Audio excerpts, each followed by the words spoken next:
अस्सलाम वालेकुम, मैं जवाद संजोई आपकी खिदमत में हाजिर। आज हमारा टॉपिक जिंक की सेकंड एपिसोड, जिंक और फास्फोरस का इस्तेमाल या जिंक या डीएपी या जिंक या जरखेज़, जिंक या वाटर सॉल्युबल एमएपी, जिंक या नाइट्रोफास, इन दोनों को इकट्ठा इस्तेमाल किया जा सकता है।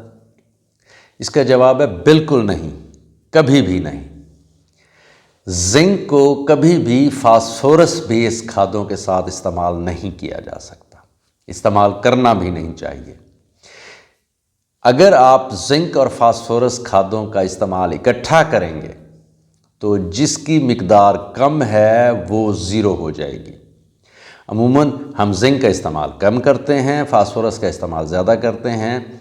अगर इन दोनों को इकट्ठा इस्तेमाल करेंगे तो हमारा जिंक ज़ीरो हो जाएगा, उसकी अफादियत ज़ीरो हो जाएगी, वो सिर्फ पैसे का ज़िया होगा, उसका फ़ायदा सिफर होगा, बिल्कुल नहीं होगा। मकई में जिंक और फास्फोरस कैसे इस्तेमाल करेंगे? सिर्फ मकई में नहीं, किसी भी फसल में जिंक और फास्फोरस के इस्तेमाल करने का एक पूरा फार्मूला है, एक साइंसी फार्मूला है जिसको फॉलो करना या जिसकी पैरवी करना बहुत ज़रूरी है। वगरना एक महंगे इनपुट जिंक के फास्फोरस के साथ इकट्ठे इस्तेमाल करने से हम जिंक की अफादियत खो बैठेंगे। जिंक और फास्फोरस एक ही फसल में इस्तेमाल करने हैं तो कैसे इस्तेमाल करने हैं? पहले मकई के मुतालिक, मकई में जब भी आप फास्फोरस अप्लाई करें, फास्फोरस की एप्लीकेशन के 14 दिन बाद आप जिंक का इस्तेमाल कर सकते हैं।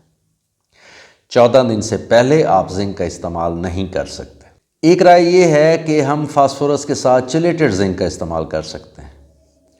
किसी हद तक ये बात दुरुस्त है, लेकिन कुछ तहकीक के मुताबिक आपको चिलेटेड शक्ल में भी जिंक को फास्फोरस के साथ इस्तेमाल नहीं करना चाहिए। ये जो मैं बार बार साथ का लफ्ज़ इस्तेमाल कर रहा हूँ, इसका मतलब है बैक वक्त या एक वक्त में दोनों चीज़ें इकट्ठी अप्लाई करना।